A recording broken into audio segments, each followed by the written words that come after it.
Bueno, la evaluación de un paciente con una condición neurológica va a depender del tipo de condición neurológica que tiene. Una evaluación va a combinar muchos factores que tienen que ver los factores personales del individuo, los factores contextuales, es decir, dónde y cómo vive este individuo, más la condición de salud que va a determinar una patología en este paciente. Tenemos otras consideraciones, por ejemplo, cómo es la posibilidad de mantener su tronco, cuál es el control postural que tiene el paciente, lo que implica muchas condiciones, el poder mantener una postura, el poder hacer una actividad. Por ejemplo, un paciente que tiene una ACV pierde la posibilidad de mover un lado de su cuerpo. Entonces, este paciente no va a poder utilizar los utensilios que utilizaba normalmente para comer, porque pierde la actividad en su lado que está más afectado.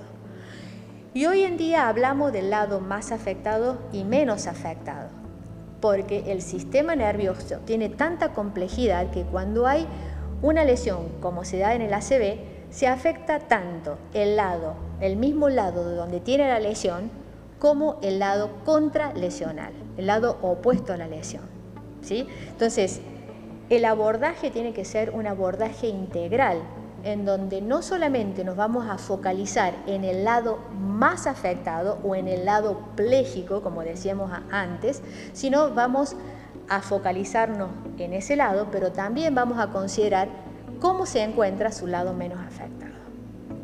Fundamentalmente para realizar las diferentes funciones que un individuo hacía antes de la lesión. ¿Cómo varía la evaluación según el tipo de patología neurológica? La evaluación, como te decía, considera muchos aspectos del paciente y la variedad de la evaluación va a depender, por un lado, de la condición en la que se encuentra el paciente en relación a la localización y a la extensión de la lesión o al tipo de patología neurológica que presenta. No es lo mismo la condición o la presentación de un paciente que tiene una ACV que un paciente parkinsoniano, porque las estructuras del sistema nervioso que están afectadas son diferentes. Entonces la presentación clínica del paciente es diferente y el cómo este paciente va realizando las diferentes actividades a partir de la lesión también son diferentes. Entonces eso va a depender de la condición neurológica, de la extensión y de la localización de la lesión. Siempre considerando que todas las estructuras del sistema nervioso trabajan de una manera interactiva, ¿sí? Entonces tenemos en cuenta la funcionalidad del sistema nervioso como un todo y cómo desde esa funcionalidad integrada va a afectar el movimiento. ¿Qué importancia le da a la evaluación de la función motora fina y gruesa del miembro superior? La función del miembro superior es indispensable para todas las actividades que hacemos en la vida diaria. Utilizamos las dos manos. Si somos diestros, por ejemplo, si yo voy a sostener una botella, voy a sostenerla con la izquierda y la voy a destapar con la mano derecha. Diferente sucede así soy zurdo, pero la motricidad gruesa de las manos va a depender de cómo se encuentre el tronco, de cómo se encuentren las piernas, de cómo se encuentren los hombros, para tener la motricidad fina. Entonces, la interrelación se da todo el tiempo, hay una interdependencia entre la motricidad gruesa y la motricidad fina. ¿A qué le llamamos motricidad gruesa? A la posibilidad de hacer movimientos más groseros, que implica más fuerza en las manos. Y la motricidad fina tiene que ver, por ejemplo, el usar un celular. Eso es motricidad fina, pero la motricidad fina se da dentro de un marco del desarrollo de la motricidad gruesa, que implica tener más fuerza, tener más estabilidad en ciertos segmentos, tanto de los brazos como del tronco o de las piernas. La acción está supeditada, digamos, a una acción más. Exactamente. Exactamente. ¿Cuáles son las técnicas más efectivas que ha encontrado para tratar el miembro superior en pacientes con daño neurológico? Bien, en cuanto a técnicas, al hablar de técnicas, hablamos de los recursos terapéuticos. Podemos utilizar muchas técnicas. En mi formación profesional, yo estoy entrenada mi formación es en el concepto BOBAT. El concepto BOBAT es un concepto que va a abordar tanto las condiciones neurológicas del niño como del adulto. Yo hago capacitación de profesionales en el abordaje del adulto, pero también trabajo con niños. Es el mismo concepto que tiene, bueno, la orientación en la pediatría o la orientación para el adulto. Es trabajar con la persona en su totalidad, considerando específicamente los aspectos que esa persona ha perdido al realizar una función, por ejemplo, ¿sí? Si tomamos el ejemplo de un paciente que ha tenido un ACV, pierde la capacidad de sostener su cuerpo se está cayendo, no tiene la posibilidad de interactuar y sentarse derecho en contra de la gravedad. Su cuerpo se está cayendo hacia uno u otro lado. Entonces, es restaurar una vez más el control postural para que desde la restauración, desde la recuperación de ese control postural, pueda volver a tener movimientos selectivos, tanto en las piernas como en el brazo. Entonces, es un concepto de tratamiento en donde utilizamos diferentes recursos terapéuticos. Y el recurso terapéutico que utilizamos dentro del concepto BOBAT le llamamos la facilitación, que facilitación implica una serie de actividades que hacemos con el paciente.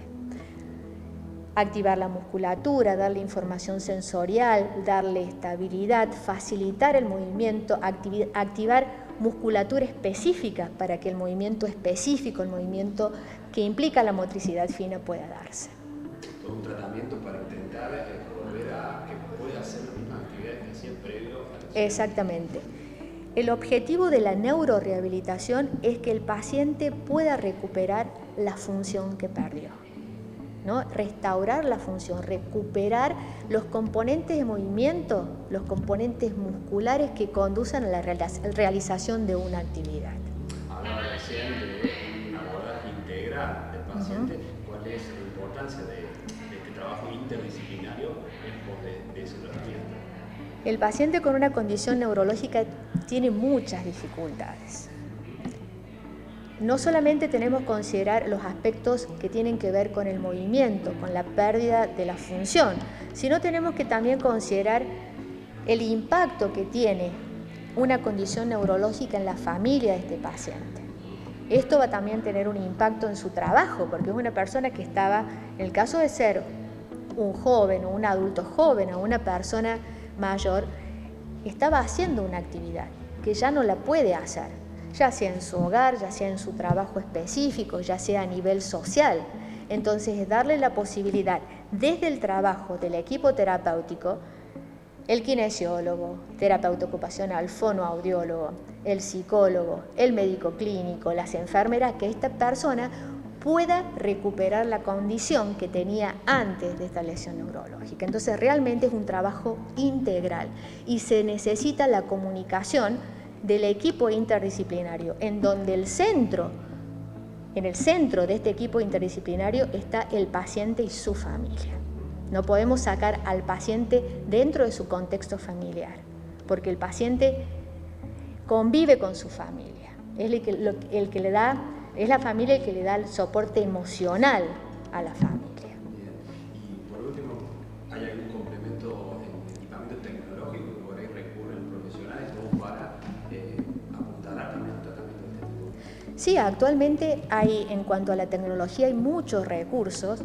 Uno de los principales recursos que está habiendo en algunos lugares de Argentina, pero eso está en proceso de desarrollo, es la robótica.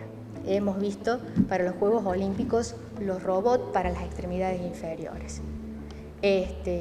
No sé si esto está en algún lugar en Argentina, pero sí a nivel mundial ya hay lugares en donde desde la robótica se está trabajando conjuntamente con la rehabilitación neurológica para poder recuperar la marcha, por ejemplo, que el paciente pueda volver a caminar utilizando la robótica. También se está utilizando para el miembro superior.